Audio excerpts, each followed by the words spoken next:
Des panaches de fumée s'élèvent au-dessus de la ville. L'offensive israélienne se poursuit sur Rafah. Selon des témoins cités par l'AFP, des chars de Tsahal ont pris place dans le centre-ville. Une avancée appuyée par l'artillerie et l'aviation. Un pilonnage qui a lieu malgré l'indignation internationale, après une frappe qui a causé la mort de 45 déplacés palestiniens dans le quartier de Talla Sultan. Il y a eu une frappe de Tsahal contre 2 terroristes du Hamas, des terroristes extrêmement importants, qui ont été éliminés avec des munitions précises à plusieurs dizaines de mètres de ce camp. Mais en aucun cas il y a eu un bombardement. Si effectivement il s'agit de débris, des munitions qui ont mis le feu à une tente, qui a ensuite mis le feu au camp, c'est très grave. L'armée israélienne nie un bombardement sur un camp de réfugiés. Or, des réfugiés, il y en a partout à Rafah.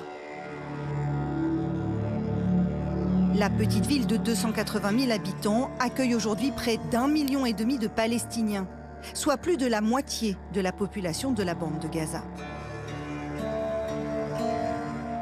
Dans chaque recoin, des tentes sont montées à la hâte avec de simples bâches en plastique. Mais Tsahal y traque les membres du Hamas. L'armée israélienne estime que c'est l'un des derniers endroits où se cachent combattants et chefs de l'organisation terroriste. Une offensive qui fait craindre le pire à la population. Nous ne savons pas où nous allons. On s'est réveillé ce matin à 5h30 à cause des bombardements et des tirs de roquettes. Nous ne savons pas où Dieu nous mène. Nous n'avons pas de tente, nous n'avons rien. Mais il y a des enfants avec nous.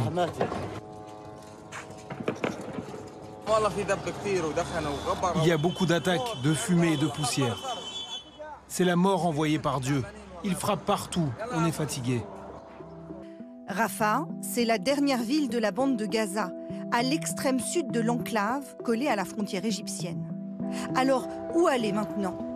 Certains de ces réfugiés ont déjà plié bagages à plusieurs reprises, en fuyant le nord, Gaza City ou Khan Younes, 2 villes lourdement détruites par les précédentes offensives israéliennes.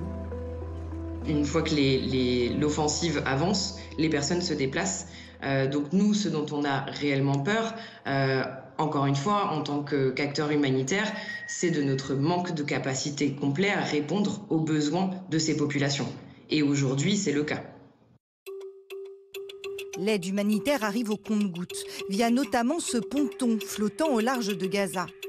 Les Américains l'ont construit pour acheminer des denrées pour faire face à la famine qui menace. Coût de l'opération, près de 320 millions de dollars. En 10 jours d'exploitation, 1000 tonnes d'aide ont été débarquées et dispatchées vers les entrepôts de l'ONU. Mais cela est bien loin d'être suffisant pour répondre aux besoins des 2 millions de personnes prises au piège dans le territoire palestinien.